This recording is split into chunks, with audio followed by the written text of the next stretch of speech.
President President of the Russian Federation, Vladimir Putin.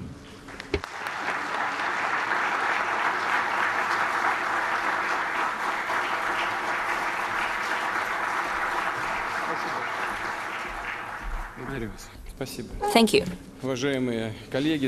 Colleagues, friends, ladies and gentlemen, I'm happy to welcome the participants of the Third International Future Technologies Forum. As per tradition, it is here, in this audience, that we outline the future frontiers of scientific research. We're discussing ideas that are just becoming crystallized, weighted and nurtured in laboratories and scientific centers, but very soon, and I have no doubt about it, these ideas will reshape the world. The topic of today's forum is chemistry and the use of new materials. These are indeed major cross-cutting areas, and they largely defined the progress of humanity, the implementation of the most ambitious ideas of engineers and designers. Right now, these areas are going through drastic changes, and they, in turn, lay the foundation and spur on future, even more revolutionary discoveries in healthcare, industry, microelectronics, in creation of unmanned systems, in all spheres with no exception. It is readily apparent that in order to be among the leaders in key areas of scientific and technological development, and that is the task that we're setting for ourselves, we need to achieve, among others, predominance in chemistry and in creation of new materials. That means that we need to offer competitive solutions and products in terms of price and quality, but they must be innovative. We need to have our own unique technological know-how that would allow to produce and export to the global markets not just raw commodities, but the products of the highest standard. I'd like to especially highlight that in our past, we've had experience of solving tasks of the same scale and significance. During the 60s and 70s of the 20th century, largely thanks to the efforts of Leonid Kostandov. Not many people know this name today or remember it, but the specialists, I guess, do know, and they will have reminiscence about him. He used to be the Minister of Chemical Industry of the USSR. Back then, hundreds of cutting-edge plants were launched, specialized scientific institutions and designer bureaus were created. In terms of total output volume, Soviet chemical industry was ranked #1 in Europe and #2 in the world. However, that heritage was largely squandered, and I say that with great regret. I feel shame about it.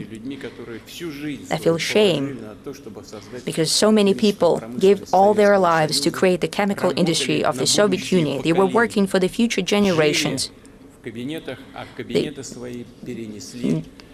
They spent their days and nights in their offices, and they used to live also in harsh conditions, in train cars, moving around the whole territory of the Soviet Union from one republic to another. They didn't have enough sleep or food, but they were creating the chemical industry of the USSR. Unfortunately, after the dissipation of the Soviet Union, crucial production was discontinued. Production facilities were simply destroyed, the equipment was taken out for scrap metal. Along with deterioration of our own chemical industry, we fell into strong external dependence, and we've lost a significant part of our industrial and technological sovereignty. Therefore, we know through our own negative experience what kind of systemic issues stem from vulnerability in the sphere of chemistry. In essence, we literally had to reconfigure anew many technological and production chains, build new enterprises to produce independently deep conversion products. For example, in Tumensk region, Tobolsk petrochemical plant became the foundation for new capacity. And in 2019, a modern petrochemical plant, Zapsi Neftekhim was launched. Underway is the construction of Amur gas chemical facility, as well as other enterprises that will help in the nearest future significantly increase the production of polymers, the key product of petrochemicals and gas chemistry. I'd like to add that after cleanup and remediation of the territory of Ussolye-Sibirsk in the Irkutsk region is slated to host a breakthrough federal center of fine chemistry. For those who might not know that, who are not experts in this sphere, I can say that we're talking about the production of small volumes, however necessary volumes of specialized chemical products, resins, solvents that are similarly crucial for the development of microelectronics, pharmaceuticals, and many other critically important spheres. Another cross-cutting area is catalysts, that is the foundation of chemistry. Substances that define the speed of reaction. It's important to ensure not only the development, but further testing, pilot production, followed by wide industrial use, as well as scaling up of domestic solutions. To support such projects, the famous Boreskov Institute of Catalysis in Novosibirsk is becoming a special scientific and technological cluster. It's an important step towards the development of all-Siberian scientific cluster as one of the key centers for the creation of technologies of the future in chemistry. Colleagues, in order not to fall behind the pace of progress in global competition, we need to significantly increase the potential of Russian chemical industry and adjacent sectors. We need to build the full cycle, starting with exploration, development of new deposits, including rare and rare earth metals, production and deep conversion of mineral resources, ending with the production of high-tech products with high added value. We have something to work on here. In essence, we have all the necessary components. We simply need to set the tasks and provide the conditions for businesses and invest in infrastructure. We still do not produce lithium in Russia, and we cannot develop without it. It is apparent for the specialists here. And we can. We could have done it a decade or 15 years ago. We need to solve these tasks using the principled new technological level, using achievements in AI and robotics, other tools aimed at increasing the productivity of labor. In science as well, our serious advantage here is an accessible and affordable energy. We have one of the largest grids of nuclear hydrothermal power plants. That allows us to build factories in many regions of our country, and naturally we need to do that with respecting the most stringent environmental norms, using modern, environmentally friendly solutions. The spheres that I'm mentioning here are complex and of utmost importance. Therefore, in this sphere of new materials and chemistry, this year we've launched a new national project of technological leadership. The federal budget alone for the implementation from 2025 till 2030 earmarks about 170 billion rubles. Simultaneously, the investments of the companies of the real sector in the economy might stand at about 1 trillion rubles, and I think that's very realistic. I've talked to the owners and leaders of the companies, and they have very ambitious plans. I like this sentiment. We'll support them in their strive, and we'll fine-tune the mechanisms of supporting of private investment, including in R&D. I've mentioned many times that external issues and sanctions, with all the challenges and complexities for us, have played an important role of an incentive. Russian companies now turn more and more often to our scientists, and they receive the consultations from them. And it turns out that the domestic solutions quite often become more effective and efficient than international counterparts. In order to ensure a modern legal framework for cooperation between researchers and qualified clients, we've adopted a law on technological policy. It will enter into force in the summer of this year. I have already mentioned, and I have set this task, that together with the business community, we need to increase the funding of science up to 2% of GDP. It is crucial that we send all the additional resources for the support of promising, disruptive areas of scientific and technological development. For example, in chemistry and new materials, it would be rather myopic and erroneous to be satisfied with simply substituting the technological processes that have already been explored somewhere abroad. It is naturally quite important. We need to keep in mind all the achievements and to make use of them, but we need to develop our own platforms. Right now, we're looking at the exhibition. My colleagues promised me that they will show me our progress. As we have agreed, in December last year, during the Council for Strategic Development National Projects, we need to shape plans in key dimensions that will ensure the predominance of the country in chemistry and modern material sciences as well. It's important to define the lead scientific organizations that will take on the responsibility for conducting fundamental research, companies that are to introduce the technologies of the future and fine-tune the talent training in chemistry for the tasks of technological leadership at all educational levels, starting with school, ending with universities. Unfortunately, the number of chemistry teachers in school is going down, and the number of students who are choosing chemistry as their major is going down as well. As for the number of chemistry teachers who are older than 65 is increasing. We need at what's happening in universities and institutions.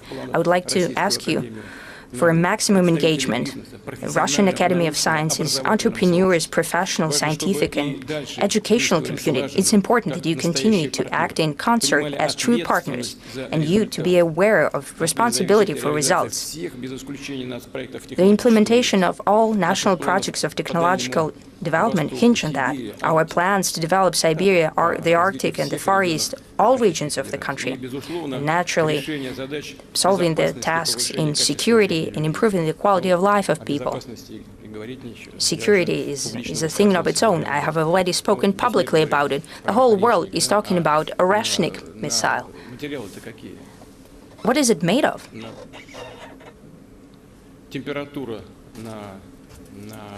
The temperature on the payload is about the temperature of the sun, on the surface of the sun.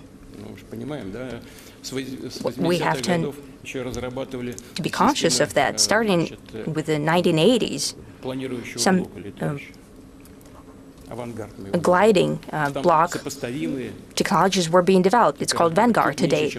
It has comparable temperatures on the warhead, a bit less than the surface of the sun. We were thinking about that back in the 80s, but it couldn't be done because there were no materials for it. That was the issue. It's flying and it's melting like ice cream. But this signal for homing is still coming through. That's the result of materialist science. Back in the day, for no apparent reason, our joint agreements on MS 21-300, all the opportunities were closed down for wind. Yes, we had to postpone the project, but still we developed our own wind technologies with our own heads and minds, and we need to do that in all other dimensions as well, and to work constructively together. I'd like to ask the government to think about the way we could regulate the interaction between our enterprises and enterprises of our competitors in order to ensure certain advantages for our national producers. Yes, as part of the WTO system, but still certain hindrances were created for us, so we can regulate that. For those who would like to come back to our markets, creating the advantages for our own producers, we need to do that, fine-tune that, but it needs to be done. I see that Minister Montrov is here and in agreement. He's not in agreement. Well, we've spoken about it, just like in agriculture. When agri-producers were begging us, don't let anyone in our market. We'll do it all ourselves, except for bananas, naturally. But now they're producing bananas as well. A bit costly, but still. But as for industrial production, we need to think it through and treat it with great attention, not to lose the potential that has been created by our ill-wishers who introduced sanctions against us. I have already mentioned it, but I would like to give a few other examples in order to develop machine engineering and aviation production, missile and space program. We need composite materials and alloys with unique characteristics. I've just mentioned it. Plant protection, a different sphere, in order to solve the tasks of food security, durable, safe systems for transfer and storage of energy, for UAVs, for new means of transportation, more durable and energy-efficient materials for construction sphere, in order to adapt for climate change, new compounds, biomaterials, and prototypes of organs and tissues of human, in order to introduce breakthrough treatment methods in healthcare.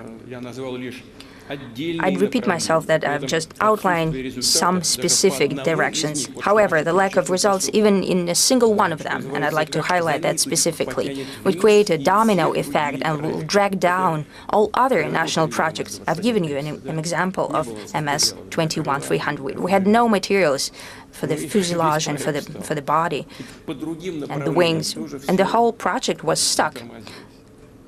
The same applies to other spheres as well. We've seen it all with our own eyes. That is the experience of our work in the past 2-3 years. As for all key technological spheres, we need to build comprehensive coordination and natural interconnectedness of all of our steps and measures. And I suggest that we ensure a higher level mechanism for steering technological development. I'd like to ask the government to propose the necessary governance ideas. Colleagues, all our plans to create the solutions for the future in chemistry, material sciences are based on tremendous potential of our scientific and engineering schools. Their traditions were laid back in the Russian Empire. I spoke about the Soviet Union, but the traditions were created in the Russian Empire in the 19th and beginning of the 20th century, and they were developed in the Soviet times as well. As I have just said, I'm sure that Mikhail Kovalchuk, we have just met with him and we had some words, and other participants of the plenary session will tell you about how today the achievements in chemistry and material sciences are multiplying, that were received back in the time of a space and nuclear project.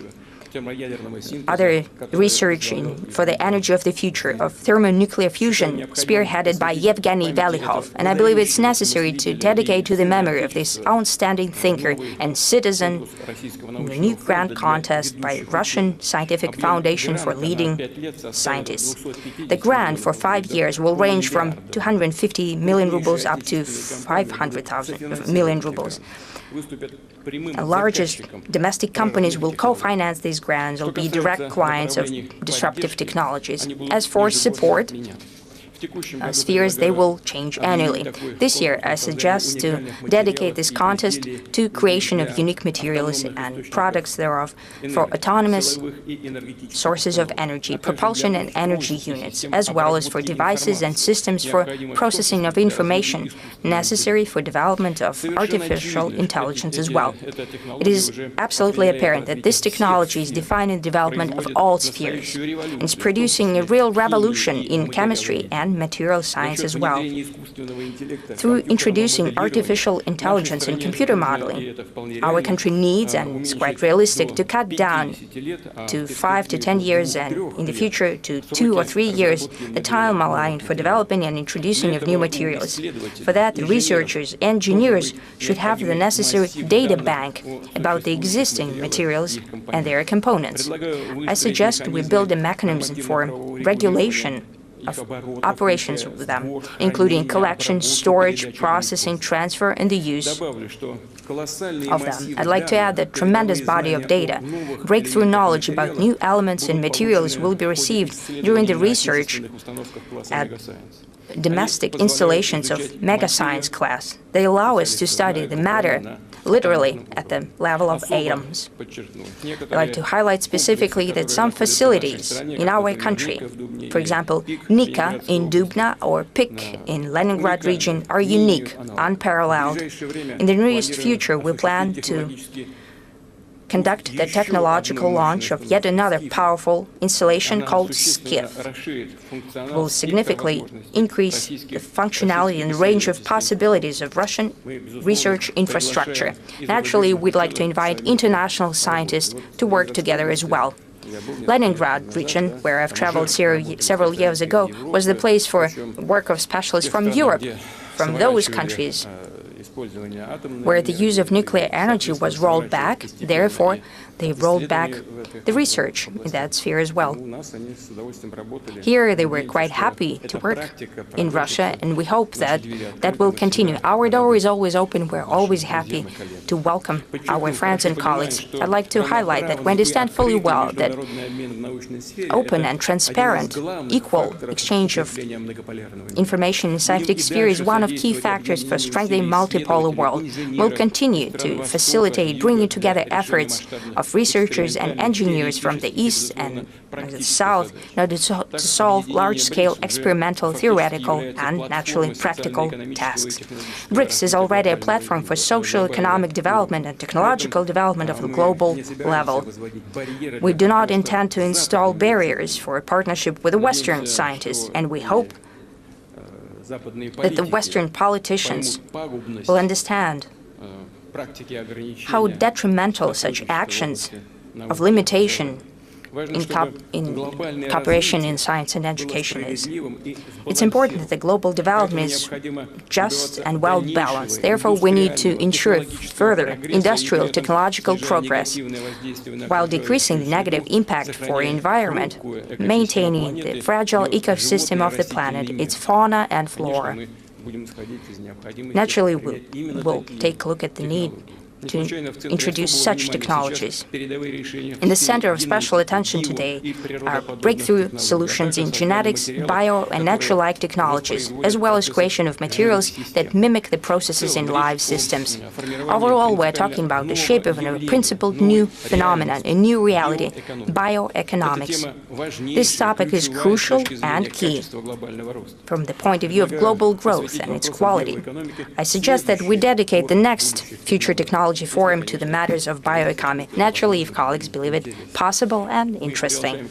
We'd like to invite all scientists, educational community and business community from around the world. We are prepared to cooperate. Friends, I'm very happy that our country is a place for a frank and meaningful discussion of scientists, engineers and entrepreneurs. That testifies to the transparency of Russia and our special attention to the matters of scientific and technological development. I don't think that any expert would take it upon himself to forecast the new solutions that will be discovered and invented even in the nearest future. However, there is something that we can do, and we can do it for sure. That is to ensure our efficient support for key technological areas that are especially crucial and useful for the citizens, for society, for economic growth. It is in this direction we intend to work. And I'm quite sure that that's the tone for your discussion today. Thank you.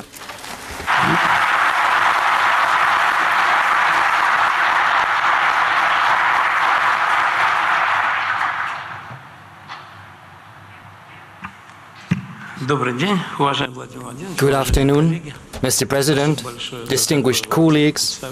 Thank you for this introduction. Mr. President, from the outset, I would like to thank you. We know you're on a very tight schedule, but still you found the time to participate in this forum, which in itself is a testimony to the attitude towards science and technology in our country. So our forum has been elevated to a whole new level. Thank you. Before I give the floor to the other speakers, I would like to say a couple of words. As you're aware, everything in life is material. When the special military operation was declared, It was a reminder to the world that it's material and we are a significant part of that material world. Any human thought arrives in society through material means. If a painter has an idea, then he should put that into practice, make that a reality through a painting or through a sculpture. So through material means any human thought becomes available to society. So when questions are asked about the priorities, about the development of science, there are two priorities.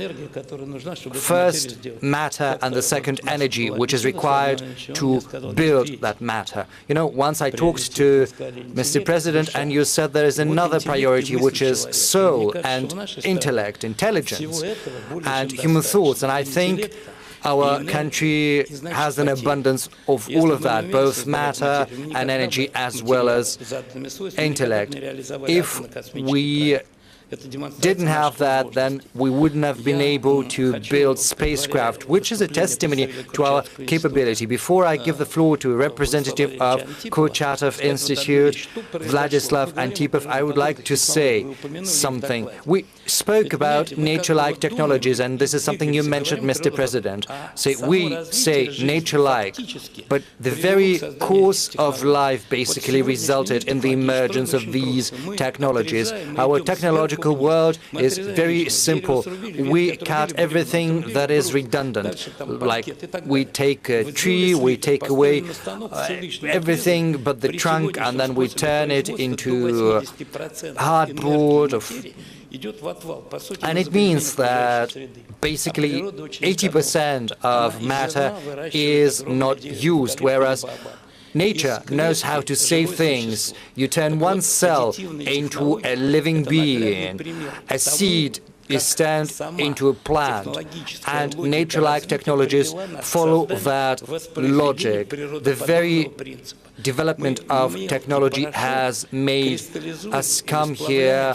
We take a laser and create unique things through powder, which is welded together.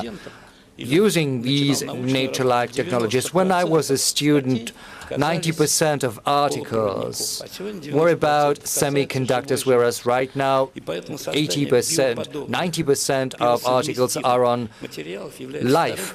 So biocompatibility and biocompatible materials, that is another priority. I would like to ask you, Vladislav, could you tell us about the priorities and the forecasts and the prospects of the biggest center for materials science? Over to you.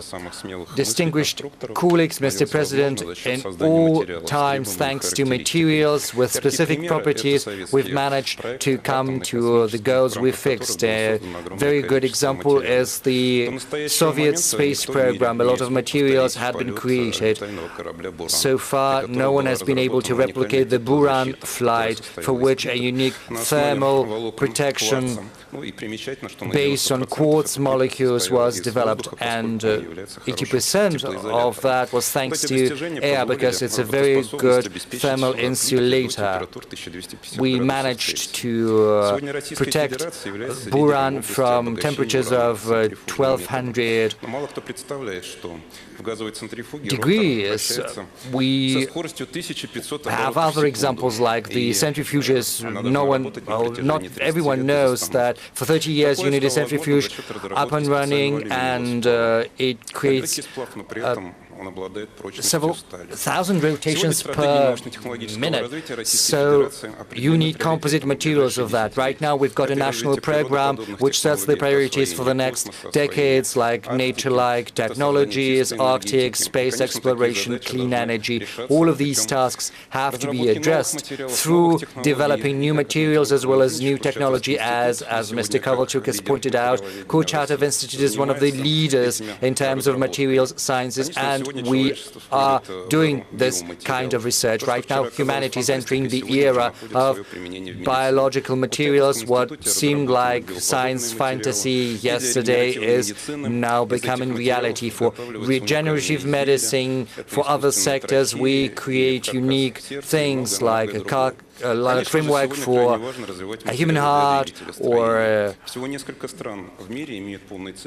trachea substitute. Right now, there are other examples like the gas turbine materials. The most important thing there is the turbine blade, and right now we are working on monocrystal turbine blades. They're basically one single crystal. Thanks to a special coating, we managed to make it resist almost 1950 Kelvin.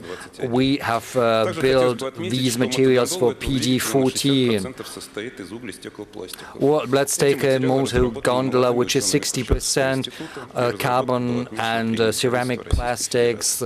This is one of the materials that has been developed thanks to the grants from the government. We also use additive 3D technologies for several elements of the combustion chamber. Also, the 21st century is the era of additive technology. We create new things layer by layer, which was impossible through conventional means. Right now, Kurchatov Institute has a whole series, a whole cluster of these 3D printers, which are used for energy, for cars, for medicine. The efficiency of additive technology can be demonstrated through one simple example, like the thermal apparatus for PD191. In the past, it used to weigh 70 kilos and it took several months to build. It consisted of 23 spare parts. Right now, through additive means, we can build this thermal convector, which only weighs 19 kilos, and we've managed to decrease 20-fold the time required for the creation of that element. So you see how efficient these 3D technologies are. We built more than 10,000 details through 3D means, and Kurchatov Institute is responsible for the technical side, carrying out research, providing these technologies to our partners. And of course, it's very good to work together with Rosatom because it's endowed with a great potential. So Kurchatov Institute will build the scientific groundwork, whereas the state corporation will help us scale that up. Now, as for Arctic exploration, we also need special property materials, because these materials have to work in the Arctic conditions, low temperatures, higher humidity, and other things. Kurchatov Institute has come up with cold-resistant steels, which are built, which are used for the hull of the icebreakers, which have to go through ice more than 4 meters thick. And also there are sealing materials and cold-resistant materials and paint coatings. So our technological groundwork has made it so that Russia is the only country that can boast of a fully-fledged icebreaker fleet. We are also working on underwater gas carriers. Mr. President has pointed that out as well, but Russia requires an interdisciplinary database of materials properties which will help us bring down the time required for the development of new technologies. We'll have more information on properties, on specifics. This will help us achieve uniformity throughout different industrial sectors. This will also help us get access to new materials. Thank you for your attention. I would like to thank Kurchatov Institute for what you're doing. You have mentioned but a fraction of research you are carrying out, but of course there are many other avenues. It comes as a surprise, but Kurchatov looks into genetics very actively, as far as I'm aware. Our colleague has just spoken about that, but maybe some of you might have missed that. Our colleague has spoken about the possibility of developing underwater gas carriers. When a couple of years ago, Minister Mantrov mentioned that in passing to me, I said, nonsense! What about that? What is this nonsense using submarines to transport gas? But Gazprom and Novatek deem that absolutely possible, and they also think that is economically efficient and as well as safe, LNG, immense tankers with liquefied natural gas, which is basically very dangerous. God forbid an explosion happens, but underwater it's absolutely different. And it so happens that it is also profitable, which is incredible. That's the future, and it can be done. So the swift decision-making, as well as the rapid development of new technology, all of that goes up thanks to the use of new technology, thanks to the use of 3D printing, as well as AI. It's impressive. And of course, the Arctic exploration is one of the most important avenues, because many countries across the world are willing to work with us on an icebreaker fleet, which is impossible without cutting-edge materials. The same goes for the development of new engines. We still have our work cut out for us. We still need to do a lot. I'm sorry, that's the truth. Our foreign partners have gone ahead of us, and there's much we should catch up with, but it's a challenge we have to live up to. I would hate to say too much, but probably I won't be mistaken if I correct you. You said that the temperature of modern engines for MS-21 reaches more than 1700 degrees centigrade. It's PD-14, whereas it's for MS-21, whereas for the wide-body aircraft, it's PD-35 engine, and there the temperature reaches more than 1900 degrees. So I would like to thank you personally and your team, those who work on the production. I would like to wish them success. We know who is the one responsible for that work. Almost all the stages of work have been completed, but we have to help our colleagues out and support them. Thank you. Mr. President, I would like to invoke my right and draw your attention to the following. When 3D printing was spoken about, we have Gennady Yakovlevich and other colleagues sitting here. I would like to respond right away. We three, at the instruction of the administration, are actively working on a new competition, choosing the right topics to be explored. But I would like to say that the 3D technology was developed in our country in the Laser and Information Technology Institute, at the initiative of one of our members of the Russian Academy of Sciences. This was one of the first places in the world where the stereolithographs were developed. They were used to identify the remains of the Romanov family, because the genetics was just seeing its first development. And if you don't mind, Rosatom is working on a machine for these additive technologies. They have enormous capacities and capabilities in the Shatura. Maybe we could build a new center for additive technology. We could band together Rosatom, Kurchatov Institute, and that institute. We could take advantage of that potential which still remains in that institutes. But of course, we have to address that question to Alexei. I know that Rosatom and Kurchatov Institute are competing. Either you want to get on his ground or vice versa.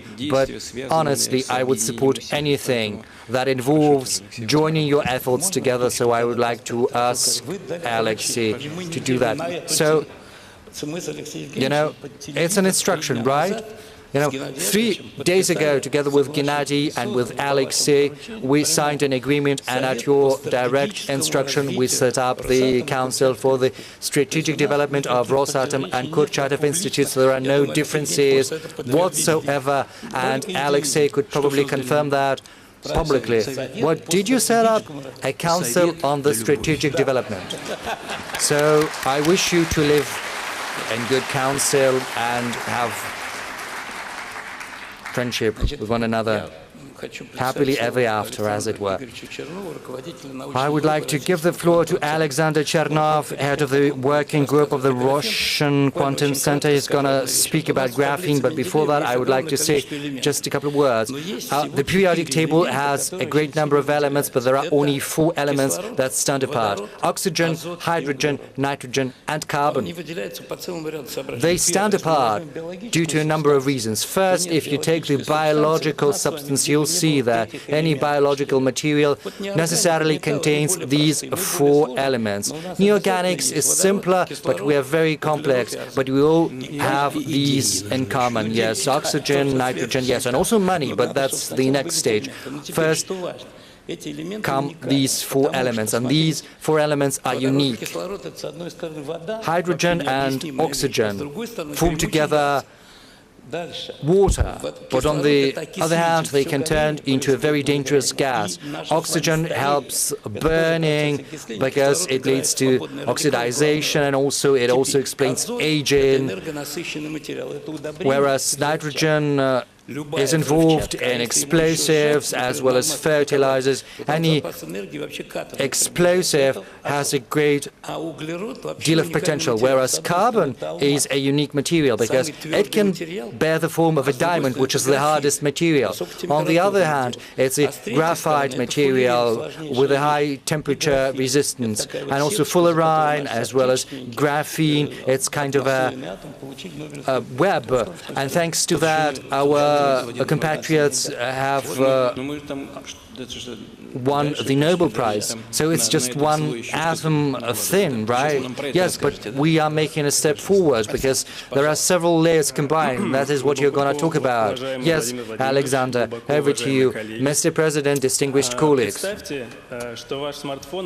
Imagine a smartphone that can analyze breathing and identify right away the first symptoms of a disease, or there is a sensor which communicates to you that there is a level of pollution in the environment when you're taking a walk. It might sound unrealistic, but these technologies have already taken off, and the key to those technologies is two-layer materials. We are building 2D materials using graphene on the platform of our quantum center. Graphene is a crystal of carbon, 1 atom thin, and thanks to the innovative research on this material, in 2010, 2 of our compatriots won the Nobel Prize. The question begs itself, what else has happened in this field since then? We're working with graphene, we are also working on other 2D materials, just 1 or several atom thin. We can combine them, fold them, achieving different angles. It's like a construction game. And these new materials have new properties, which, most importantly, can be modified to suit a specific task. In our laboratory, we are pursuing fundamental research. We are basically exploring the physics of these processes. We study new effects, and that work has already borne fruit. Today, at the exhibition, we are to show you at the Gazprom Bank station the materials, the sensors made of those materials, and to talk to you about the possible uses of them.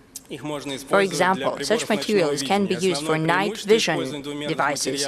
The main advantage of 2D materials is 15 times higher sensitivity. That means that in the dark you can detect an object at a much higher distance. Such 2D materials can also be used in medicine. Biosensors with the use of 2D materials are made in order to detect biomarkers of disease in your breath as well as in your blood. Thanks to small size and them being flexible, they can be used in wearables or in your clothes. They can monitor 24/7 the human breath. We already have graphene sensors that are very highly sensitive. They detect at early stages such diseases as lung cancer, tuberculosis. They analyze the breath of humans. Our example shows that studying such new materials and the effects that they produce allow us to create principled new technologies, not to repeat or update old technologies, but rather receive innovative devices that are much better in their characteristics of those that already exist. I think it is of principled importance that fundamental science is supported here, because it gives the world such discoveries, which are later allow us to create such devices.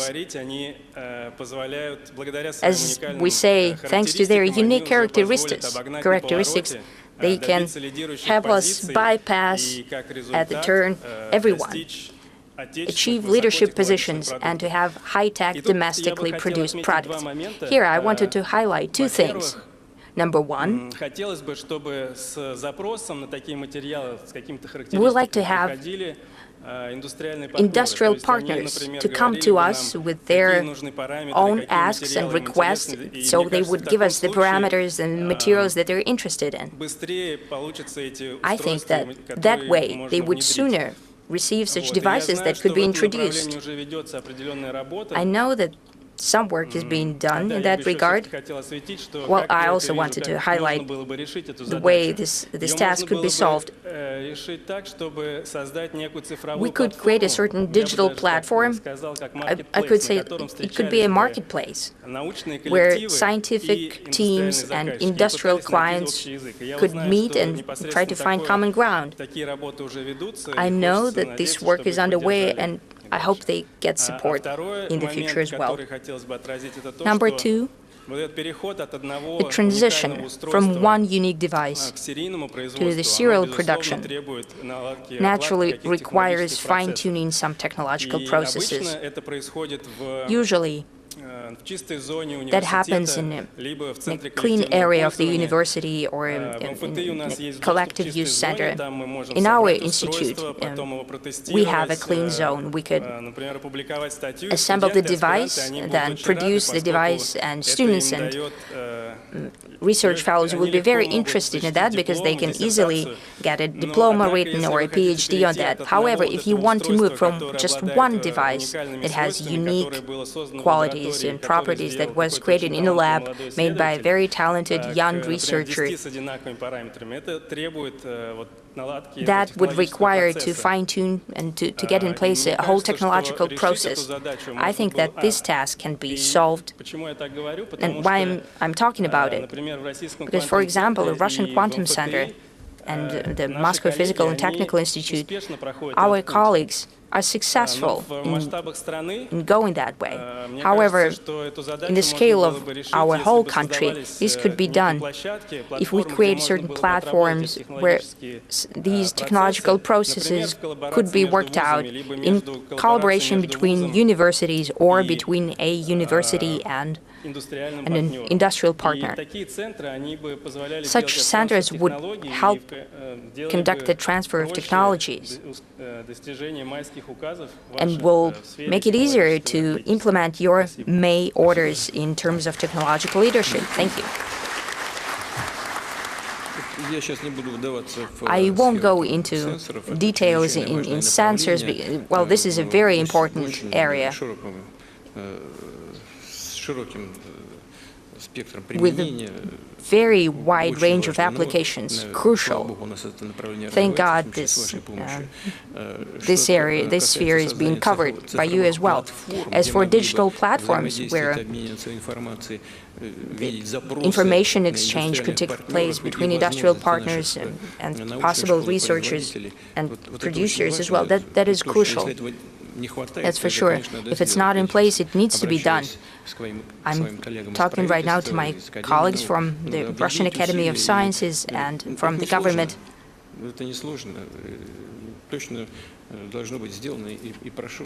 It should be done, and please pay attention to that. As for environment pollution, you said that you can have a sensor on your clothes that would beep in case there is pollution around you or something. That is very important, especially if the environment conditions are good. Sometimes our best instrument here is our nose. When people walk around garbage dumps, for example, you don't need a sensor to tell you that something wrong. However, the application area of what you're doing is tremendous. When you said that you could diagnose at early stages, just as a breathing probe, some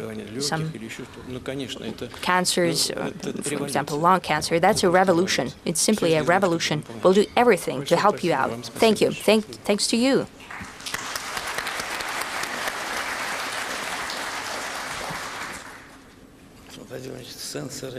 Mr. President, sensors are required for something that doesn't smell, that you cannot detect with your nose, for example. I just wanted to say one word about it to remind you. When we're talking about the platform, it's very important. However, our academic model of science, I'd like to remind you that Physical and Technical Institute, when it was created, was conceived very simply that each department would have a special organization as a major scientific center. That was the strength behind that institution's research. And I think what's important today, when we deal with artificial intelligence and digital things, I think we need to not to forget about that system and improve it, because the fastest way is the contact between the institute and the industry. This is our Soviet experience. It's very high in demand today. That's why Moscow Physics and Technical Institute is so highly ranked in the world. I think it would be quite correct to support that. Now, I'd like to give the floor to Nadezhda Potekina, head of lab for material studies of Luch by Rosatom. We're talking about materials, and all nuclear technologies, whatever you mention, they stem from materials production. So if we created a material, we managed to implement the nuclear project. So everything in the future is also connected with materials. Please, Nadezhda, you have the floor. Thank you very much, Mr. Kovalchuk, for giving the floor to me. Today we have highlighted that modern material sciences is called to implement the most ambitious and even sci-fi ideas of engineers and scientists. The nuclear sphere is celebrating the 80 years, and it used to be always the cradle of record-breaking materials. And from the very beginning, it was the foundation of knowledge of our best scientists. Their heritage is being preserved by Rosatom and Kurchatov Institute, thanks to the experience that we have accumulated. And the tasks that are solved by Rosatom Industries are not limited to nuclear sphere. Our research is very wide in its scope, and I would like to ask each one of you a question.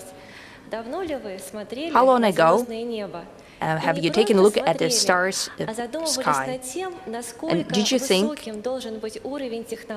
how high should be the level of technology in order to ensure a long flight to the moon, or hopefully to the moon and back? to come home, or to the moon, or to Mars. How durable should the functional materials be? Because the conditions in terms of temperature and mechanical load are very harsh. And propulsion units should also be capable of functioning in such conditions, and our team is dealing with that. High-resistance metals and their alloys.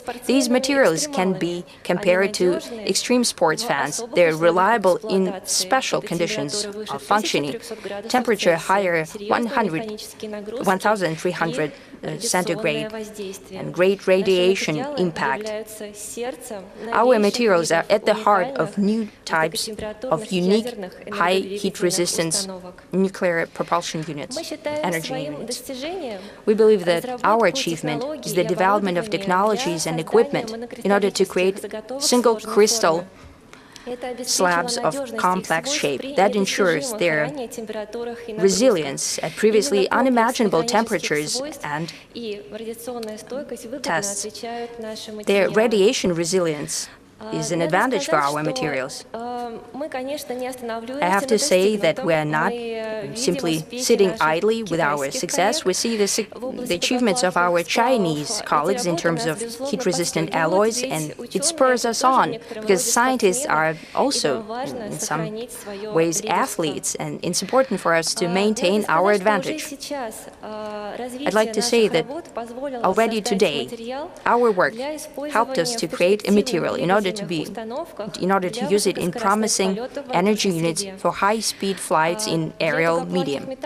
As for heat-resistance metals, it was unthinkable previously, and we are working on improving the resilience and durability of such materials. The scientific significance of our work is not just creating a certain type of alloy, because the shape or type of a product is also very important, and here we're using additive technologies and digital methods as well, just like our colleagues. Maybe unfortunately, but we think it's fortunately, for heat-resistant metals cannot use the already existing printing machines. Therefore, we have designed special additive machines that allow us to work with such complex materials. Those developments that I've been talking about are not mass-produced. However, the future of the use of heat-resistant alloys cannot be cut down to just one single specific sphere in the space. No, we truly hope that the future generation of young specialists will be working on trying to miniaturize energy units. Possibly such work can be done in close cooperation with the Russian Foundation, with Kurchatov Institute and dedicated institutions. The majority of such ambitious projects are in the hands of young specialists and engineers, and I'm happy to represent such a team today. What can a young research team dream of? We're still quite young, and what we'd like to have is that something that we pour in our time and sometimes health and our every thought, so it would succeed, so that our heat-resistant alloys will conquer space, would deliver on their, and also be applied in our regular earthly lives. That's impossible without the development of commodities for heat-resistant alloys, without special attention and awe, so to speak, for development and later for production. And we're sure that unique Russian developments with our heat-resistant alloys will absolutely find the necessary response in the global scientific community. Thank you. Do I understand correctly that you need such rare earth metals? Yes, that is true. So what do you suggest? What should be done? It should be developed. Our deposits should be developed. Remember about them. Have you studied such mineral deposits? Did you take any interest in how it can be produced, except for Yakutia? Everyone knows about Yakutia. What is besides Yakutiya? I can tell you a secret. I'm a geologist. I come from geological department of MSU, of Lomonosov State University. Naturally, we've studied them, and we really hope that molybdenum and tungsten deposit will be brought back. Our department used to work there a lot. I also mean that as well.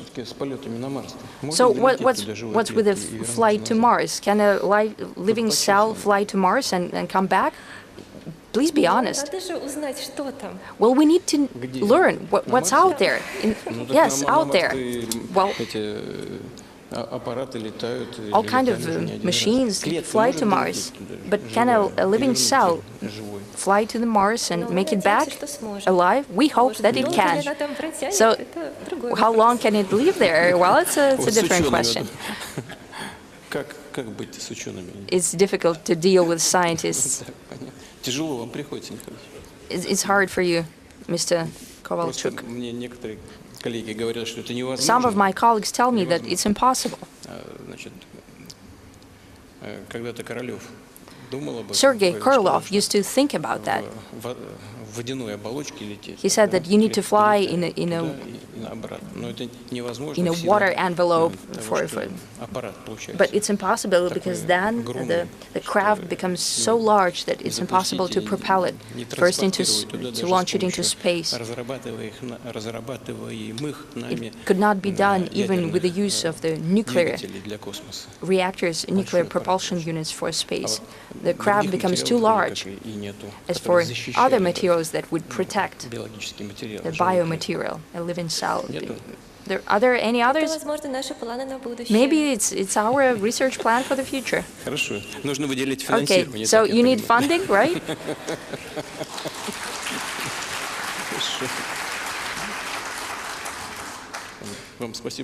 Thank you very much.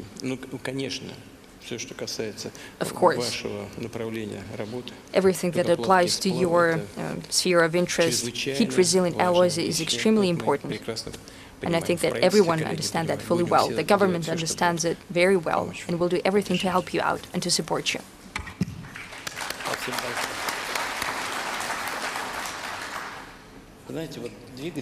You know, Mr. President, space engines, in that sense, were ahead of the whole planet.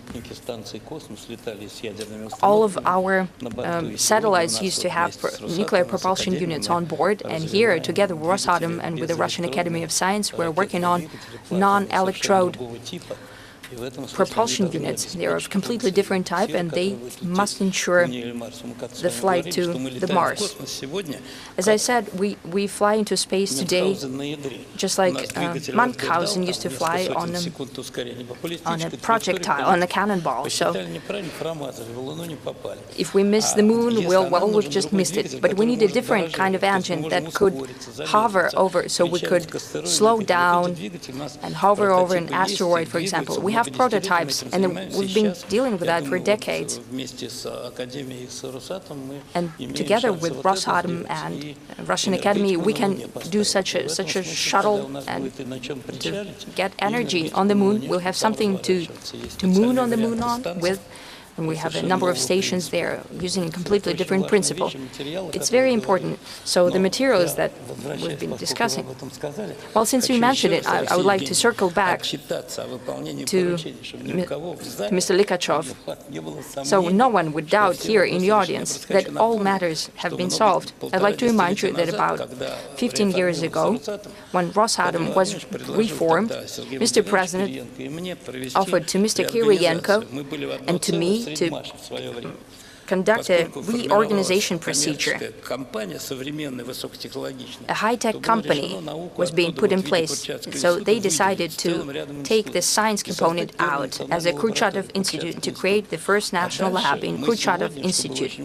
Later, what was very important, after that restructuring procedure, we have united back as a very effective modern community. The space project was successful because there was a scientific leader and they had contact between scientists and industry. I think that was the key to success. You know, we have one last speaker, Valentin Ananikov, head of the Laboratory of Neorganic Chemistry at the Zelensky Laboratory. I'd like to ask you to talk about chemistry because that's where Mr. President has started from. So over to you. Mr. President, friends, colleagues, right now chemistry is heavily impacted by AI and digital modeling. There's a lot of noise around AI, maybe there's too much expectation, but there's not a single person who hasn't heard about AI. We've all heard of that on many occasions, but it's important not to miss the turning point which is right ahead of us, because we are entering into the era of 4, when AI ceases to be an end in itself. It becomes but a tool for performing different tools for industry, for medicine, for environmental challenges that need to be addressed. So we are drawing nigh to a new technological stage when AI turns into an accelerator for industrial development. And I have to tell you that the new stage of development has been well prepared. There is a well-prepared foundation, the Scientific Fund, which helped expand our expertise. It's very nice to see from the reports that it's developing on a continual basis, and the professionals are also being prepared. I would like to address the pupils and the students. You can come and work in science because the government is supporting this field. So do not be afraid. Take courage.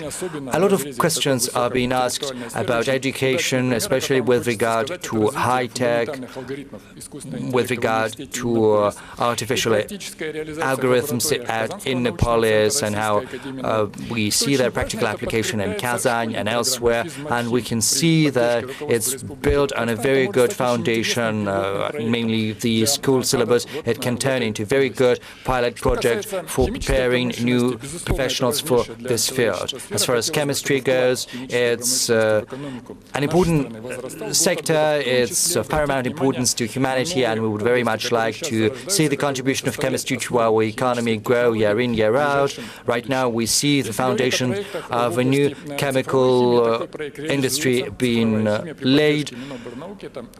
And right now, there is a national project with the support of the ministry. It's based on the laboratory of Zelensky Laboratory. We're using AI and we're developing new chemical technology. We have managed to come up with new catalysts which are required for reactions used in creating new medicines as well as intellectual materials. For the first time, we've managed to develop a neural network which can use photos of a substance to determine the chemical formula, which is of great significance to the chemical industry. When I was still a school child, I tried to use my eyes and microscope to understand the chemical structure, which is all but impossible. But thanks to neural networks, it becomes a possibility. And had I had a chance to go back in time, I would have chosen the same path, because enormously interesting things are opening up in this field right before our eyes. As far as AI goes, our country enjoys a very good position. Colleagues from Rosatom, from Kurchatov Institute are heavily pursuing these paths, and Yandex with its LLMs helps this development thanks to chemical applications of its developments. But there is a problem I would like to dwell on. The stumbling block for many chemical projects is the upscaling of chemical synthesis. Our scientific projects are efficient in providing unique materials with very useful properties, but unfortunately the volume of materials produced is grams. We have to have the capabilities to scale up the production. Unfortunately, we don't have that, and we need a universal upscaling technology which can be replicated for a wide range of chemical processes, both for mid-tonnage chemistry and small tonnage, say when you don't need a lot, but you need a wide range of products, chemical materials, and it's important to be able to do that. And AI can play a critical role in that because it's a unifying technology which helps you model different technologies and catalysts. You can even create a digital double of a reactor which can be used for the production of these chemical substances. A small tonnage reactor can even be printed through 3D printing.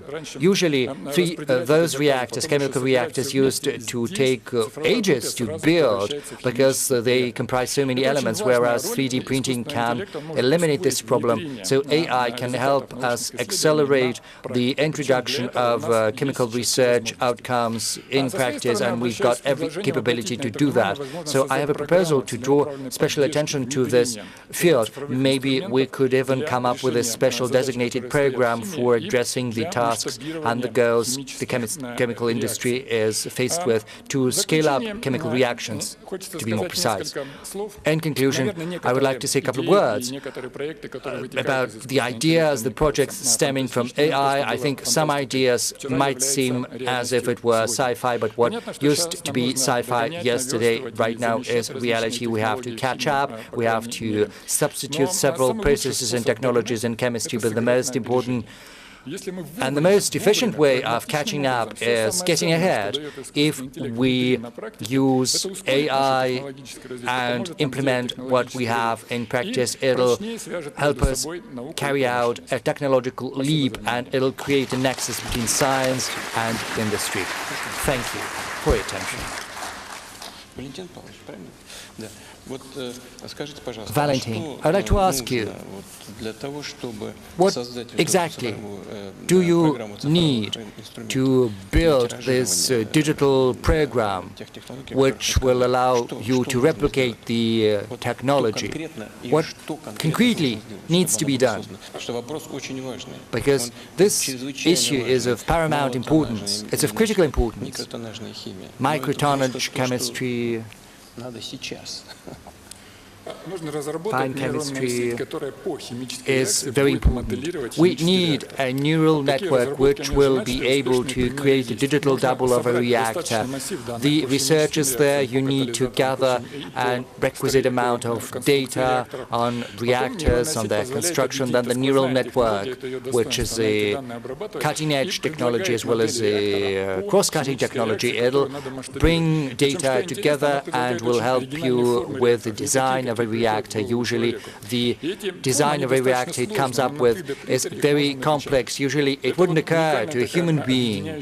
It's unique, so it's a unifying technology. You can make but one step from the reaction to the reactor. But whom do you need? We need chemical engineers as well as coders. So the Russian Academy of Sciences is supposed to play the coordinating role, correct? Do you have a mic? Yes. Can you give the mic to the president of the Russian Academy of Sciences? Thank you. No. A little farther. Yes, right there. Correct.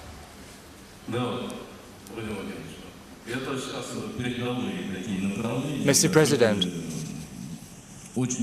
these are cutting-edge technologies They are in high demand, and we are certainly working on that based on the instructions from the government. Together with the scientific fund, we are building a digital database on chemistry, on catalysts, and it'll subsequently be used to teach neural networks. And then we'll have to work with Rosatom to create better capacities. But I would like to understand, how do we launch this process properly? Because through helping them, we will help ourselves. What does the government need to do? What do you need? Yes, funding, of course, but tell me how much and who's going to participate in the process. Just be specific. We need resources, that's true. We'll talk with Valery Nikolaevich to channel more resources into this project. If you don't mind, Mr. President, as part of the national project, we spoke with Valery, and we spoke about the possibility of introducing a special event into the national project. So yes, the national project, which is called New Materials and Chemistry, so it'll be yet another task. I would like to ask you to inform me on what you are doing in practice. Yes, Mr. Likachev, I would like to say that there is a prototype which will demonstrate to you at the exhibition later. Thank you. And you said that had you had a chance to go back in time, you would have chosen the same path of research in science. And that's great to hear.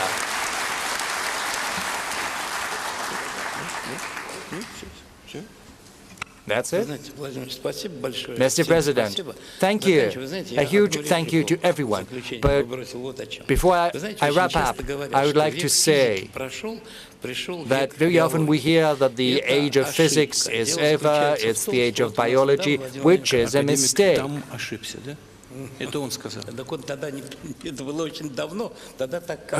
So it was Newton who was mistaken. Well, it was a long time ago, maybe he might have been mistaken, but just recently you held the Presidential Council on Science and Education. You spoke about the importance of physical, scientific training.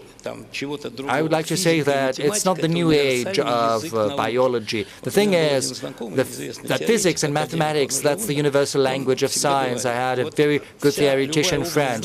Unfortunately, he passed away, but he said that any type of knowledge is zoological because it's descriptive. Say you catch a butterfly, you describe it, but only then will your knowledge become science when you join it with mathematics and with physics.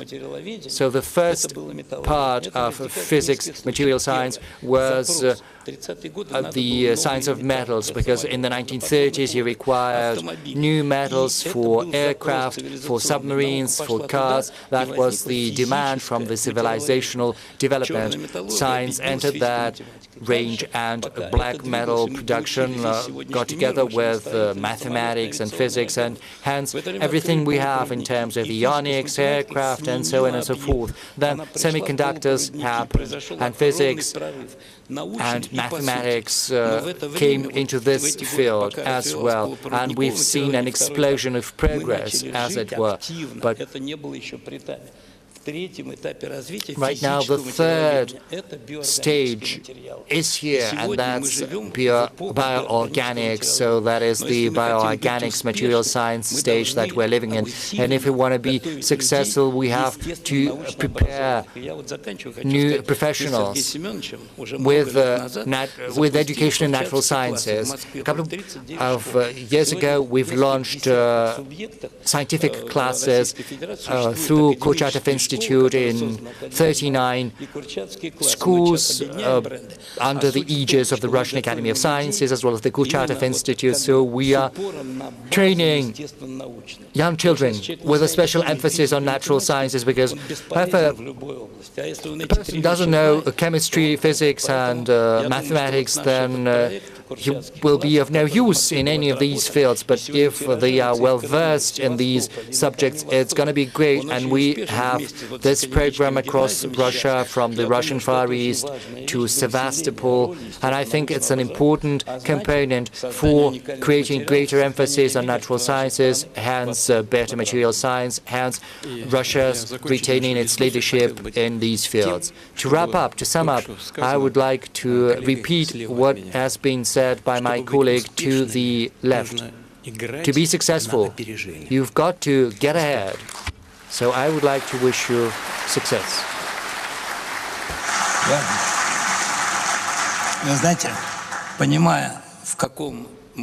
Well, you know, we understand what kind of world we're living in, and we know that Mr. President is in a very tight schedule, so let's give him a round of applause for participating in this session and give him our wishes of very good health.